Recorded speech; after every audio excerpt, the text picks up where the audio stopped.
Présent à notre dernier épisode sur les clés de la visibilité digitale. Voilà. Alors, on devait faire cet épisode en septembre et finalement, donc, on a décidé de le faire au mois d'octobre. Donc, c'est le dernier épisode de notre cycle sur les clés de la visibilité digitale. À cette occasion, on a invité Dan, qui travaille dans l'agence de publicité qui s'appelle Steve. Et Dan va se présenter tout de suite après. Il va vous présenter son agence. Et moi, vous me connaissez, je suis Christine et je suis responsable des événements chez Meilleurs Agents et des formations en ligne. Juste avant qu'on commence sur le sujet des réseaux sociaux, en fait, je voulais présenter rapidement la plateforme Meilleurs Agents aux personnes qui ne nous connaissent pas. Voilà, nous agissons en tant que facilitateurs pour approcher les vendeurs des agents immobiliers. Vous voyez à l'écran un pont. D'un côté, le vendeur, de l'autre côté, l'agent immobilier. Le but, c'est de vous aider à signer un mandat avec les vendeurs. Le principe, c'est qu'on va vous mettre les vendeurs dans les meilleures conditions de succès pour signer ce mandat et on agit en tant que créateur de confiance. Concrètement, comment ça marche? Eh bien, on va vous proposer des outils pour vous aider à chaque étape de la prise de mandat. Le principe, c'est qu'effectivement, vous gagnez en efficacité et vous passiez plus de temps à accompagner vos clients dans l'accompagnement tout simplement de leur projet immobilier. Alors, pardon. J'ai un petit souci. Excusez-moi. Voilà, merci Dan. Les solutions qui peuvent vous accompagner, qu'on vous propose et qui peuvent vous aider à chaque étape de cette prise de mandat, c'est d'abord le pack visibilité. Beaucoup parmi vous qui êtes déjà partenaires de Meilleurs Agents bénéficient évidemment du pack visibilité. Ça permet de développer votre visibilité sur Internet et développer votre réputation. Ensuite, il y a la carte de prospection qui permet de localiser les zones où se trouvent les vendeurs. Ensuite, notre outil RDV vendeur qualifié qui vous propose des rendez-vous d'évaluation avec des vendeurs qualifiés. Et enfin, l'outil Estima Pro qui vous aide à justifier l'évaluation. On sait très bien que ça, c'est une étape importante dans l'acquisition de nouveaux mandats. Donc, avoir un outil qui vous permet de justifier le prix que vous allez proposer aux vendeurs. Voilà, donc le but étant de vous aider à signer de nouveaux mandats. En fait, Meilleurs Agents, eh bien, tout simplement, on va vous aider à mettre en avant votre valeur ajoutée auprès des particuliers afin qu'ils vous soient plus reconnaissants. Et en fait, c'est un cercle vertueux qui va vous permettre tout simplement d'obtenir plus de nouveaux mandats par la suite. Alors, je laisse Dan se présenter. Bonjour à tous. Alors donc moi je suis Dan Daz, donc en effet je viens de l'agence de publicité Steve. Alors Steve, c'est une agence de publicité indépendante qui a été formée il y a 4 ans maintenant. On a pour but d'apporter de la modernité et surtout d'intégrer, on va dire, de la pop culture à chacune des campagnes qu'on essaye de faire pour nos clients. Et on a été élu jeune agence de l'année dernière. Donc on est une agence en pleine croissance et j'espère que je pourrai vous apporter tout ce que vous attendez sur les réseaux sociaux lors de cette formation. Alors, juste avant de commencer, pour ceux qui ont l'habitude, vous pouvez vous poser vos questions via le chat, donc le petit point d'interrogation qui est sur votre droite. On essaiera d'y répondre à la fin du webinaire avec Dan. Si toutefois on n'a pas le temps, on s'excuse d'avance. Vous aurez les coordonnées aussi de Dan afin de pouvoir lui envoyer un message si besoin et on répondra au plus vite à vos questions. Eh bien, on va rentrer dans le vif du sujet, Dan. Tout à fait. Alors d'abord, on va commencer par des chiffres. Oui, donc 56% des Français sont présents sur au moins un réseau social. C'est très important comme chiffre parce que ça montre à quel point aujourd'hui, en 2019, bientôt 2020, les réseaux sociaux sont très importants dans l'écosystème français. 80%, c'est la fréquentation des seniors qui a augmenté entre 2014 et 2017. Donc non seulement on a une population très présente sur les réseaux sociaux, mais en plus de ça, qui va toucher toutes les catégories, y compris les seniors, qui, on pourrait croire, sont pas forcément la cible prioritaire pour les réseaux, mais qui, au final, ils sont présents quand même et partagent du contenu également à leur communauté. Les réseaux sociaux sont devenus incontournables, donc dans un premier temps pour de l'e-réputation, parce que ça va vous permettre justement d'accroître votre visibilité sur Internet. Dans la fidélisation, ça va vous permettre de toucher vraiment plus précisément votre communauté, votre cible, vos clients. Et enfin, dans la prospection, parce que grâce aux réseaux sociaux, notamment grâce à Facebook et Instagram, vous allez pouvoir toucher et prospecter de plus en plus de personnes.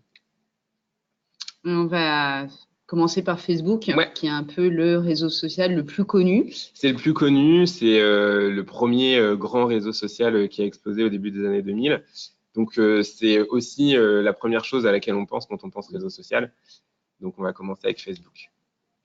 Facebook aujourd'hui, 38 millions d'utilisateurs, le réseau social préféré des Français. C'est aussi le plus âgé, donc forcément, c'est celui où on va retrouver le plus de Français. Bien sûr, plus d'utilisateurs. Oui, alors en fait, à quoi ça sert?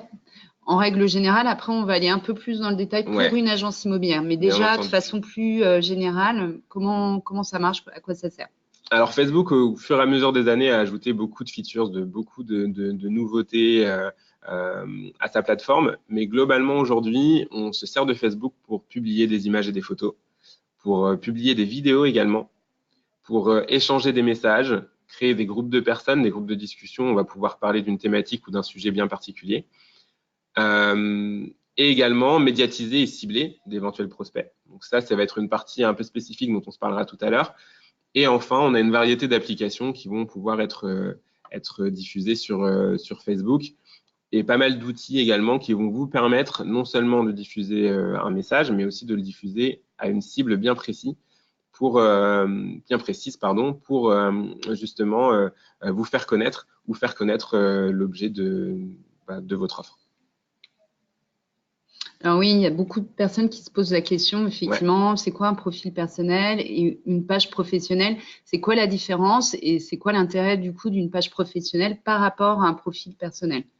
Alors, ce qu'il faut savoir, c'est qu'à la base, Facebook, c'est un réseau social communautaire pour des personnes. Donc, c'était pas à la base, il n'y avait pas de vocation à avoir un usage professionnel.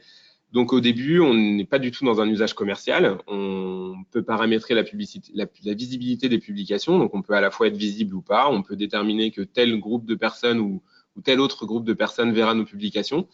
Et la connexion au profil se fait exclusivement avec le consentement forcément de vous-même. Donc, si vous n'avez pas envie d'être visible pour tout le monde, vous pouvez également le sélectionner. Et enfin, la dernière chose, c'est que vous êtes limité à 5000 amis. C'est une communauté déjà assez suffisante. Alors que sur une page professionnelle, du coup, on est clairement dans un usage commercial. Vous allez pouvoir justement, quand vous créez une page professionnelle, vous sélectionnez vous-même le secteur d'activité dans lequel vous vous trouvez pour pouvoir bien définir aussi cette page professionnelle. Cette page est 100% publique, donc vous ne pouvez pas fermer une page professionnelle. Vous pouvez ajouter des services, vous pouvez ajouter des applications, vous pouvez configurer tout ça. Et surtout, le plus important, c'est que vous pouvez faire de la publicité. Vous pouvez créer des sondages, créer des concours et le nombre d'abonnés est illimité. Donc, on voit bien que sur une page professionnelle, on peut faire plus de choses d'un point de vue commercial que sur un profil perso. Et souvent, quand les gens nous demandent profil personnel ou page personnelle, je conseille vraiment d'utiliser une page professionnelle pour qu'elle puisse remplir parfaitement son rôle. Alors, du coup, à quoi sert vraiment une page professionnelle? Voilà, c'est le suivant. Alors, une page professionnelle, du coup, surtout pour votre secteur d'activité, ça va vous permettre de poster vos annonces. Ça, c'est très important. Vous allez avoir de la visibilité directement sur vos annonces. Vous allez pouvoir fidéliser vos clients, comme on le disait en préambule. C'est un réseau social. Donc, c'est vraiment là où vous allez créer du lien avec vos clients et pouvoir leur apporter une aide que vous ne pourrez pas faire forcément tout le temps. Vous pouvez aussi les toucher à n'importe quelle heure. Donc, vous pouvez répondre, vous pouvez vraiment développer une relation que vous pourriez difficilement faire en physique. Vous allez pouvoir recueillir des avis clients. Ça, c'est aussi très important parce qu'en effet, vous allez pouvoir quantifier, en tout cas catégoriser le service que vous pouvez apporter à vos clients. Vous pouvez commenter l'actualité immobilière, commenter et relayer l'actualité immobilière. Donc ça permet également de créer du contenu, de diffuser du contenu pour votre communauté et en même temps d'avoir un retour sur celle-ci. Vous allez pouvoir recruter de nouveaux collaborateurs parce que en effet, en se servant de Facebook comme vitrine, vous allez pouvoir toucher une certaine population et notamment des collaborateurs. Et enfin, prospecter de nouveaux clients parce que vous avez plein d'outils en effet sur Facebook qui vont vous permettre d'émerger et par là même de trouver, de rayonner pour pouvoir prospecter. Alors plus précisément, Dan, oui, comment on peut faire quand on est une agence immobilière, concrètement, comment utiliser cette page Facebook? Alors, il y a plusieurs étapes. La première des choses, en effet, c'est publier. Donc, il faut publier des contenus qui sont pertinents et qualitatifs, les amener vers votre site internet ou votre vitrine digitale. Donc, vous pouvez vous servir de Facebook comme une vitrine. Après, je fais juste une petite aparté sur la fréquence. Il n'est pas forcément nécessaire de poster à outrance et de publier du contenu plusieurs fois par jour parce que plus vous publiez sur Facebook, moins de gens voient vos publications. Donc, il faut savoir aussi diffuser votre contenu de façon assez avec parcimonie et de façon très pertinente en fait. Il faut mieux la qualité que la quantité. Exactement. Un post par jour, ça suffit déjà largement. Deuxième étape, vous pouvez vous différencier de vos concurrents. Donc, mettez en avant votre savoir-faire, mettez en avant les services. N'hésitez pas à utiliser la photo, la vidéo. Encore une fois, ça vous permet de créer du lien. Donc, plus vous allez vous mettre en scène plus ou moins, ou montrer un petit peu la façon dont vous travaillez, et bien plus vous allez créer ce lien le plus fort possible avec votre communauté. Et enfin, vous allez pouvoir médiatiser votre personnalité et vos offres. Donc, vous allez pouvoir avoir en effet des témoignages de vos clients, que ce soit des photos, des vidéos. Vous allez pouvoir relayer des événements que vous organisez dans votre agence ou à l'extérieur. Tout ça, ça vous permet de toucher plus de gens et d'être plus efficace sur la façon dont vous allez communiquer.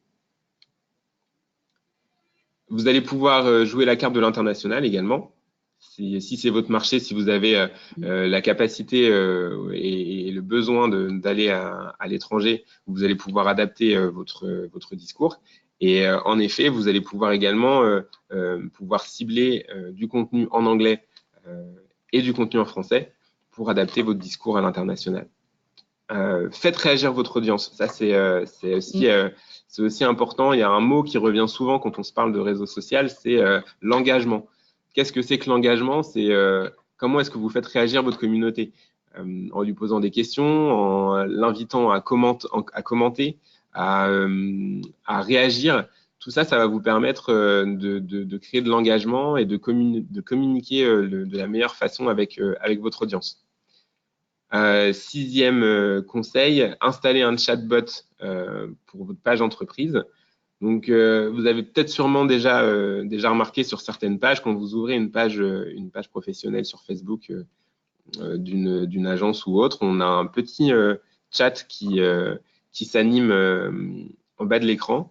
Et ça, c'est un outil de Facebook qui vous permet justement de paramétrer des questions qui reviennent le plus souvent. Donc, même si vous n'êtes pas forcément vous derrière votre Facebook, il y a des gens qui peuvent vous poser des questions. Et si c'est des questions habituelles et usuelles que vous avez l'habitude d'avoir, vous pouvez directement rédiger les réponses dédiées et elles seront directement envoyées à la personne qui va poser les questions. Et est-ce que ça, c'est payant, Dan?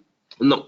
Ça, c'est des outils qui sont, tous les outils dont on vient de se parler, c'est des outils qui sont gratuits chez Facebook. D'accord, donc il suffit de bien savoir les paramétrer et j'imagine que c'est relativement facile. C'est assez facile, vous êtes guidé de toute façon et Facebook met aussi à disposition beaucoup de pages d'aide. Il y a tout un volet d'aide pour ceux qui souhaitent ouvrir des pages et en vous y référant, vous trouverez réponse à la plupart de vos questions.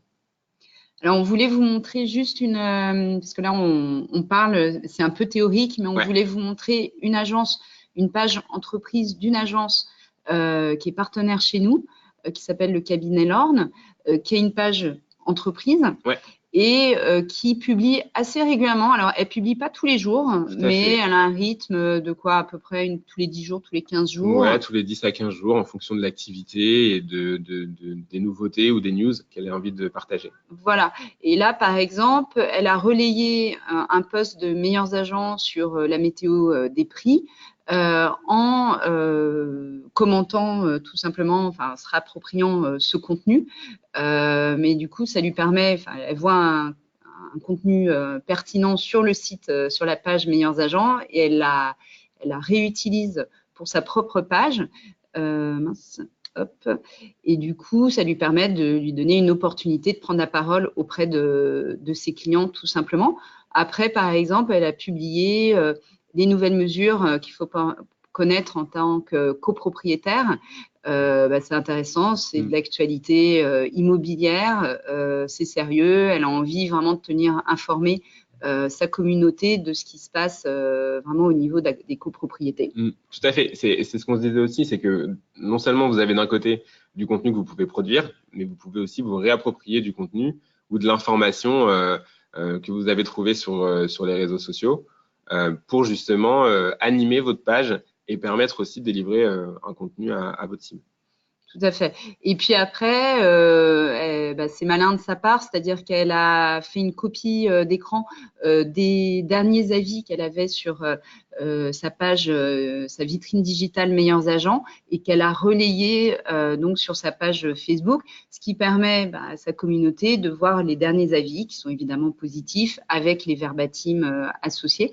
Donc voilà, ce sont des exemples comme plein d'autres de types de posts que vous pouvez faire.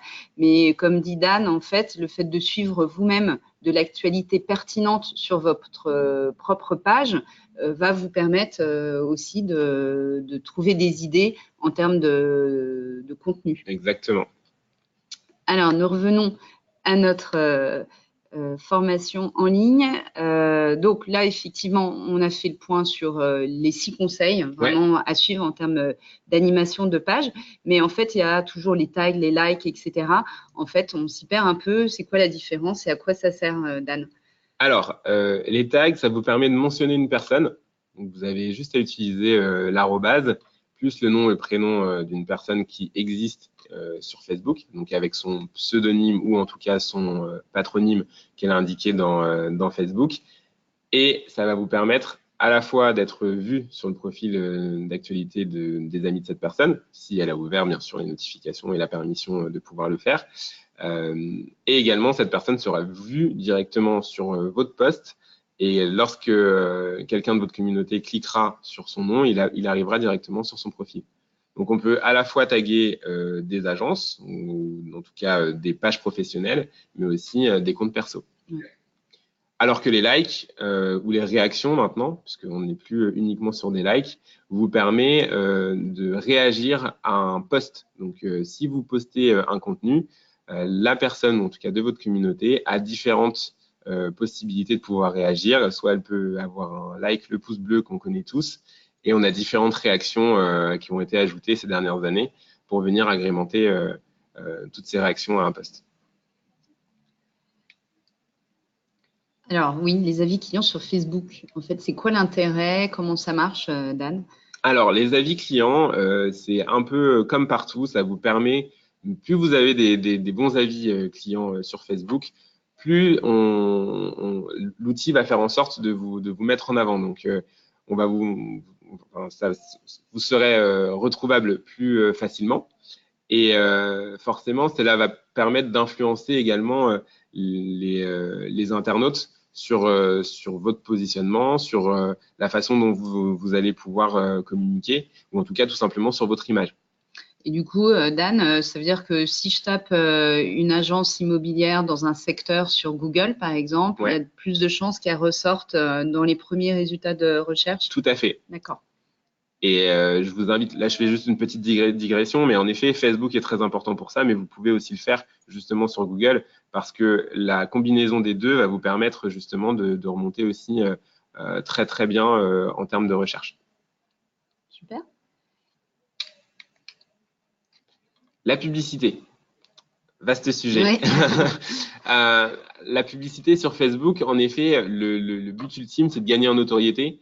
Il y a pas, enfin, il y a beaucoup de méthodes pour faire de la publicité aujourd'hui sur Facebook. On n'a pas forcément de règles d'or pour faire de la bonne publicité, mais dans tous les cas, il y a la méthode qu'il faut appliquer, c'est cibler au mieux les centres d'intérêt de votre communauté et de la cible que vous souhaitez toucher. Plus vous allez rentrer dans le détail des centres d'intérêt et dans les critères sociodémos de vos prospects, plus vous allez pouvoir être pertinent et du coup qualifier au maximum votre audience. Donc là, on a mis un exemple des Lyonnais recherchant une résidence secondaire dans le sud. En effet, là, on a plusieurs mots-clés qui sont importants. C'est la région de Lyon qu'il faut mettre en avant, c'est les résidences secondaires et c'est sud de la France. Ça, c'est des mots-clés que vous allez pouvoir rajouter dans l'outil de publication sur Facebook quand vous allez pouvoir installer de la publicité. Mais ce qu'il faut retenir, c'est vraiment ça. C'est plus vous allez cibler au maximum, plus vos publicités sur Facebook vont être pertinentes. Et concrètement, alors il y a tout un jargon, hein, on est d'accord, sur la publicité sur Facebook. Alors comment on s'y retrouve? Alors, il y en a beaucoup, je vais passer très très vite dessus. Le CPC, c'est-à-dire le coût par clic, ça veut dire que vous allez payer la publicité uniquement lorsque l'internaute va cliquer sur votre publicité. Vous avez le coût par vue qui est pour le coup uniquement de la simple notoriété parce que vous ne payez que l'affichage. Dès qu'il y a un affichage de cette publicité, vous allez payer. Donc, peu importe s'il y a un clic ou pas derrière. Vous avez le coût par acquisition, ça veut dire que dès l'instant où la personne va cliquer, mais en plus derrière va remplir un questionnaire pour vous donner ces informations précises, que ce soit adresse, nom, prénom, un formulaire en tout cas, à partir de ce moment-là, vous allez payer. Et le coût pour 1000 impressions, là, c'est vraiment pour faire de la notoriété au sens large. Et c'est là où vous allez pouvoir diffuser à un maximum de personnes. Quand vous avez des grosses campagnes sur un territoire assez large, en général, l'outil va de lui-même vous proposer de travailler en CPM. On a mis une moyenne d'1,5 € le fan ou l'abonné, en tout cas sur Facebook. Ça reste une moyenne, ça dépend, c'est tout secteur confondu, il n'y a pas de règle d'or en tout cas là-dessus. Je ne peux absolument pas vous promettre que si vous mettez 1,50 € sur Facebook, vous allez gagner un abonné, mais c'est plus une espèce de valeur et d'overview de ce qui se fait aujourd'hui et de la façon dont ça marche et dont ça fonctionne sur Facebook. Super. Et enfin, Dan, la question que tout le monde se pose, c'est quand faut-il poster? Oui, j'imagine bien. Donc là, c'est pareil, on vous a donné plus ou moins les meilleurs jours, lundi, jeudi, vendredi, samedi, dimanche, et les meilleures heures. Encore une fois, il n'y a pas de règle. Moi, ce que je vous conseille, c'est de poster à l'heure où vos clients sont en pause. En général, on a la pause café du matin, on a la pause déj le midi et on a en rentrant du boulot le soir. C'est plus ou moins là-dessus qu'il faut tabler parce que c'est à ce moment-là où au final votre communauté sera la plus à même d'être sur les réseaux sociaux, de prendre son téléphone et d'aller sur Facebook. Tout à fait. On passe à Instagram, Dan? Passons à Instagram. C'est parti. Alors, Instagram aujourd'hui, ça représente 12 millions d'utilisateurs en France. C'est 42% des utilisateurs qui ont entre 35 et 49 ans. 62% des utilisateurs sont des femmes et un Français ouvre en moyenne Instagram 10 fois par jour. Donc, Instagram aujourd'hui, c'est l'application qui a le vent en poupe. On en entend beaucoup parler. Il y a de plus en plus d'utilisateurs. Et dès lors où elle a été rachetée par Facebook, ça devient une application complémentaire de Facebook. On n'est pas là pour vous dire c'est soit l'un soit l'autre. Je suis plus là pour vous dire c'est l'un et l'autre. Il faut les voir un petit peu comme des applications qui se coordonnent, qui vont vous permettre d'accroître votre visibilité avec un territoire qui va peut-être être plus commercial, où on va installer un territoire de communication, et un autre où on va plutôt installer une image et diffuser du contenu qui sera peut-être plus connivant avec votre cible et avec votre audience. Donc en effet, Instagram, c'est quoi? C'est vraiment le pouvoir de l'image et de la vidéo. C'est à la base une application pour mettre en avant des images, pour mettre en avant à la base de base, on allait sur Instagram pour voir des contenus jolis, de food, de nourriture, des très jolies choses. De la déco, de l'architecture. Et petit à petit, en fait, on en est arrivé à publier du contenu qui soit tout simplement du contenu image et qui permette en fait d'être ciblé sur n'importe quel secteur d'activité. Donc c'est pour ça qu'aujourd'hui, il y a encore 5 ans, je vous l'aurais pas forcément conseillé, mais aujourd'hui, c'est quand même une appli qui vous permet de rayonner parce que tout le monde peut être sur Instagram et tout le monde peut être intéressé par n'importe quel contenu sur Instagram surtout. Comment ça marche? Donc, on l'a dit, c'est une application qui est focus sur l'image, donc forcément, il va falloir que vous ayez une belle prise de vue sur les contenus que vous souhaitez mettre en avant. Un internaute va être forcément plus attiré par une jolie photo qui a été travaillée avec les outils Instagram plutôt qu'à une photo mal cadrée où il y a une mauvaise luminosité, on voit pas très bien ce qui se passe et ce qu'on a à mettre en avant. Donc, on se parle de travailler la photo grâce aux outils Instagram. Maintenant, il faut pas non plus tricher. On n'est pas là pour enjoliver non plus ce qu'on souhaite mettre en avant sur Instagram. Vous faites de l'immobilier, donc il faut pas être déceptif non plus. Mais une belle photo, un beau cliché, ça peut faire la différence. Et enfin, écrire une légende attractive, parce que couplé à une légende, c'est comme un post sur Facebook, c'est ce qui va donner aussi envie à l'internaute de s'arrêter sur votre contenu, de le lire et peut-être d'aller plus loin pour en savoir plus. Alors, les stories, qu'est-ce que c'est exactement, Dan? Parce que je ne sais pas depuis combien de temps ça existe, en fait, mais ça le vend en poupe aussi. Exactement. Les stories, c'est les petites vignettes que vous avez en haut de votre page d'accueil sur Instagram. Ce sont des contenus qui sont cliquables et qui vous permettent, en fait, de diffuser de la vidéo. Ce sont des vidéos qui vont durer 15 secondes maximum, qui sont disponibles pendant 24 heures. Vous pouvez y linker un lien direct à votre site internet. Donc, vous pouvez directement avoir un relais sur votre site internet ou sur n'importe quel autre lien. Vous pouvez aussi renvoyer vers Facebook si vous le voulez. Vous pouvez renvoyer vers un lien web en tout cas. Ça vous permet de fidéliser vos abonnés parce que vous allez diffuser du contenu vidéo. Dès l'instant que vous diffusez du contenu vidéo un peu connivant, vous allez pouvoir vous exprimer ou en tout cas montrer des choses un peu plus jolies sur le contenu. Et enfin, vous allez pouvoir renvoyer les personnes vers des posts précis. Si vous avez par exemple un post ou une annonce à faire un peu plus spécifique, vous pouvez en parler en story ou montrer peut-être, je sais pas moi, un bien en vidéo et renvoyer directement vers le post Instagram qui va vous donner peut-être un peu plus de détails. Il y a un format aussi sur Instagram dont on peut parler, c'est un format carrousel. Ça vous permet de diffuser plusieurs images. Vous avez jusqu'à 10 images que vous pouvez diffuser dans un post. Et le fait de pouvoir renvoyer, par exemple, vers un carrousel, ça va permettre peut-être de mettre en avant plusieurs prises de vue. C'est vrai que ça peut être utile pour des biens immobiliers, exactement. Plutôt glamour dans le sens où oui. Il faut quand même rester sur des belles photos. C'est vrai. On a compris que la qualité de la photo est très importante. Sur des biens premium, c'est alors c'est pas forcément des biens luxueux ou autres, mais c'est des biens de bonne qualité, avec des belles photos qui vont être plutôt lumineuses. En revanche, on peut imaginer aussi, vous faites un événement à votre agence et vous avez envie de relayer l'événement sur vos réseaux sociaux. Pourquoi pas aussi Instagram avec soit des stories, soit pareil, un carrousel avec plein de photos de la soirée, avec vos collaborateurs, vos clients, etc. Exactement. Il n'y a pas vous pouvez vraiment utiliser tout ce contenu pour mettre en avant à la fois des offres, mais aussi de l'interne ou une façon tout simplement votre façon de travailler et ce que vous souhaitez mettre en avant. Alors, on va peut-être expliquer maintenant, Dan, c'est quoi la différence, effectivement, à nouveau, comme pour Facebook, entre un profil personnel et une page professionnelle, c'est quoi l'intérêt? Tout à fait. Alors, c'est un peu moins... la différence est un peu moins nette sur Instagram que sur Facebook. Un profil personnel, comme sur Facebook, c'est un usage non commercial. Vous pouvez paramétrer la visibilité de vos publications, donc créer votre communauté. La connexion à votre profil se fait uniquement avec votre consentement. Donc, soit vous pouvez ouvrir votre profil, soit vous pouvez le rendre fermé. Tandis qu'en effet, une page professionnelle a un usage commercial, c'est 100% public. Vous pouvez ajouter des services ou des applications. Vous pouvez surtout faire de la publicité, même si vous pouvez également le faire d'un profil personnel.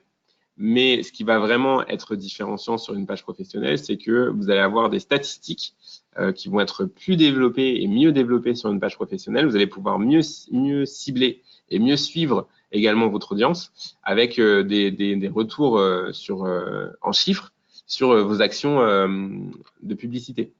Donc, c'est vraiment là la différence. Un dernier point que j'ai oublié de mentionner sur les stories, c'est qu'il y a une panoplie d'outils sur Instagram qui vous permet de toucher et de faire réagir votre communauté en story. On a des quiz, on a des sondages, on a toute une panoplie en fait d'outils que vous pouvez utiliser directement sur les stories et qui peuvent justement différencier un petit peu votre contenu et faire réagir votre communauté. Alors, pour augmenter votre audience avec Instagram, en gros, il faut faire comment, Dan? Alors, il y a plusieurs façons de le faire. C'est les commentaires. Donc, vous allez publier un contenu. N'oubliez pas de répondre aux commentaires parce que ça va être en effet la première prise de contact avec votre audience.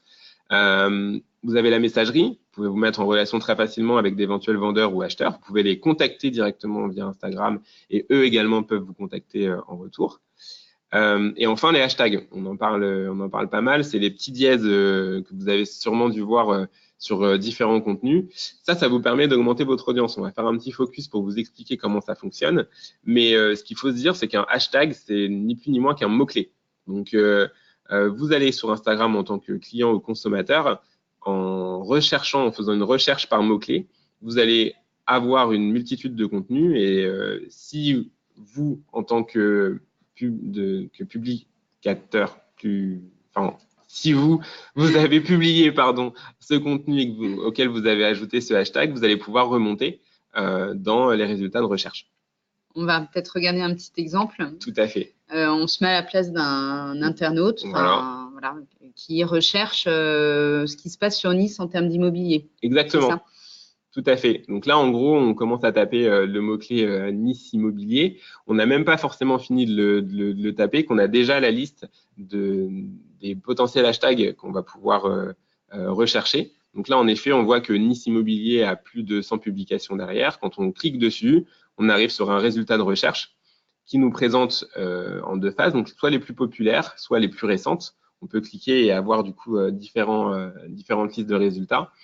Et si, par exemple, je prends donc la troisième photo sur la première ligne, j'arrive sur cette image de Picthouse où on voit cette agence a mis en avant cette fameuse bibliothèque. Et dans l'un de ces nombreux hashtags qu'elle a mis, on voit qu'elle a mis Nice Immobilier. Donc voilà la façon dont, sur une recherche toute simple, vous pouvez remonter dans du contenu sur Instagram comme un mot-clé tout bête. Et la publicité, comme pour Facebook, ça se passe comment sur Instagram? Alors, donc, petite stat importante, un utilisateur sur 6 passe à l'action après avoir vu une publicité sur le réseau. Donc, l'importance aussi de la publicité sur Instagram est assez importante. Donc, on a différents moyens de pouvoir toucher des personnes sur Instagram. On a de la publicité démographique, donc vous allez pouvoir cibler tout simplement certaines personnes. On a de la publicité lookalike, vous allez pouvoir cibler des personnes ou des secteurs qui ressemblent aux vôtres.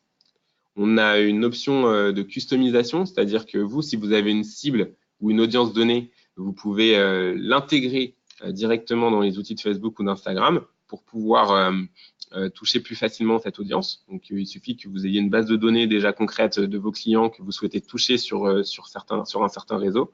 Vous pouvez l'intégrer directement à l'outil et ne cibler uniquement que ces personnes-là.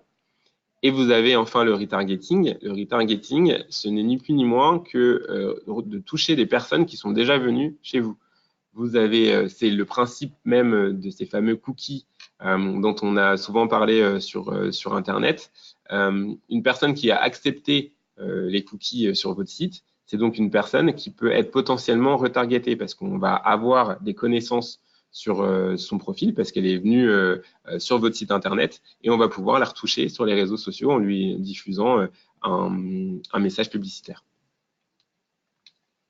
Et effectivement, les jours et horaires de publication, C'est c'est un peu différent quand même. Je vois qu'il y a le mardi. c'est Ça un n'était peu pas. différent, mais c'est mardi soir. Ouais, voilà, c'est ça. C'est un peu différent, mais globalement, il faut toujours garder en tête ce que je vous ai dit précédemment, c'est de viser les heures où, bien évidemment, votre cible est le plus à même d'être sur les réseaux. C'est vrai que Instagram, c'est un réseau un peu plus jeune que Facebook, ce qui fait qu'on peut se permettre de poster un peu plus tard, parce que justement, on regarde souvent Instagram avant d'aller se coucher, en soirée ou alors très tôt le matin en allant au boulot. Et c'est vrai que dans ces eaux-là, ça permet d'avoir le meilleur ratio en termes d'efficacité. Alors, Instagram, Facebook, ouais, tu disais qu'ils étaient plus ou moins complémentaires, mais en tout cas, voilà, il y a peut-être des choses à préciser. Bon, exactement. Bon, ils ont donc Facebook rachète Instagram il y a 8 ans en 2012. Les campagnes publicitaires sont diffusables sur les deux réseaux. C'est le même outil en fait de publicité avec les mêmes options de ciblage. Donc ça vous permet à la fois quand vous faites une campagne Facebook, automatiquement l'outil vous propose d'être diffusé sur Instagram. Vous pouvez faire du repost sur les photos publiées avec l'un ou l'autre des réseaux sociaux. Donc, si vous publiez sur Instagram que vous voulez en même temps que ce contenu soit diffusé sur Facebook, c'est possible et vice-versa. Et en effet, les contacts peuvent être transmis d'un réseau à l'autre. Maintenant, il faut aussi travailler les deux. Enfin, je vous conseille en tout cas de le faire de façon un peu différente parce que, comme je vous ai dit, les objectifs des deux réseaux sont un peu différents. Vous allez avoir vraiment une vitrine très très image sur Instagram. Là où sur Facebook, on est plus sur de la conversation et peut-être une démarche un peu plus commerciale. Alors, en conclusion, tu peux nous dire effectivement peut-être ce qui est le plus important à retenir effectivement par rapport à Facebook et Instagram, Dan? Ouais, alors Facebook et Instagram, c'est des réseaux sociaux, ce qui veut dire que on crée du lien social. C'est vraiment le premier objectif et c'est vraiment la condition qui va vous permettre de vendre derrière, c'est d'arriver à créer ce lien social sur ces réseaux-là. C'est une identité et une carte de visite sur Internet. Donc, au même titre qu'aujourd'hui, on a un site Internet, avoir une page Facebook et une page Instagram, c'est important et ça ne va qu'amplifier avec le temps. C'est une caisse de résonance pour des événements, des offres, des ventes. Ça vous permet de mettre en avant votre actualité, ça vous permet d'être le plus efficace en tout cas sur la façon dont vous travaillez et de pouvoir le dire et le diffuser. Et c'est un amplificateur de notoriété et de chiffre d'affaires parce que forcément, vous allez toucher, notamment grâce à la médiatisation, à la publicité, vous allez pouvoir diffuser votre message au plus grand nombre et forcément augmenter votre chiffre d'affaires. Super. Alors, je vois qu'il nous reste que 5 minutes. Dan, on a quelques petites questions. On ne pourra peut-être pas répondre à toutes les Ouais. questions. La première, c'est comment bascule-t-on d'une page Facebook personnelle à une page professionnelle? Alors, c'est assez simple. En fait, il faut créer la page. On ne bascule pas d'une page personnelle à une page professionnelle. On crée une page professionnelle sur laquelle on va pouvoir du coup diffuser du contenu. Donc, moi, je vous conseille surtout ça, c'est créer une page pro. C'est vous avez l'outil, vous avez le bouton de créer une page directement sur Facebook. Lorsque vous êtes sur votre profil, vous pouvez créer une page et vous allez du coup ensuite après être guidé pour pouvoir la créer. C'est très simple, ça prend à peine 5 minutes de créer une page sur Facebook. Alors, à l'inverse, on a une question qui est quel est l'intérêt d'une page professionnelle Facebook au nom de l'agent quand il a déjà une page entreprise? Alors encore une fois, vous n'allez pas forcément diffuser les mêmes contenus. Une page entreprise, vous allez peut-être diffuser des contenus qui vont être plus génériques, où vous allez diffuser du contenu au titre de l'entreprise, alors que si vous créez une page au nom d'un agent, encore une fois, vous avez plus de connivence parce qu'on a l'impression vous avez une page identifiée et on a l'impression de parler à quelqu'un et donc ça ressemble plus à une page personnelle et vous allez pouvoir diffuser votre contenu à vous sur lequel vous avez la totale maîtrise. J'ai une autre question qui est c'est nécessaire d'avoir une personne en interne au sein de l'agence qui soit totalement dédiée pour gérer les réseaux sociaux? Alors, une personne dédiée, ça dépend encore une fois de la volumétrie. Je pense que c'est pas utile d'avoir une personne pour s'occuper uniquement de ça. Ça peut faire partie d'une des tâches d'un membre de la société, mais ça dépend en effet de la volumétrie, du volume de posts, de la façon dont vous allez faire les choses. Moi, je conseille plutôt qu'il y ait une personne qui soit responsable peut-être des réseaux sociaux dans l'agence, mais qui va du coup coordonner un petit peu les best practices ou les bonnes pratiques à faire lorsque des agents vont peut-être faire des photos sur le terrain qui vont être relayées sur les réseaux sociaux. C'est plus quelqu'un qui va être garant des guidelines, des bonnes pratiques et de ce qu'il faut faire sur les réseaux. Est-ce que les photos sur Instagram sont protégées?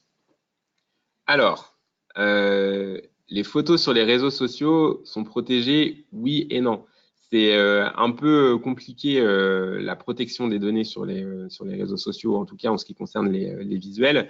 Il faut savoir que dès l'instant où vous ouvrez votre page, vous consentez à ce que le contenu qui va être diffusé sur vos réseaux puisse être réutilisé, donc puisse être posté ou autre. Donc, ça fait partie là des engagements Facebook, Instagram. Vous ne pouvez pas diffuser du contenu sur Instagram sans que ce contenu puisse être republié. Sauf si vous avez une page fermée, auquel cas, il faut que les gens vous demandent s'ils ont accès à ce contenu.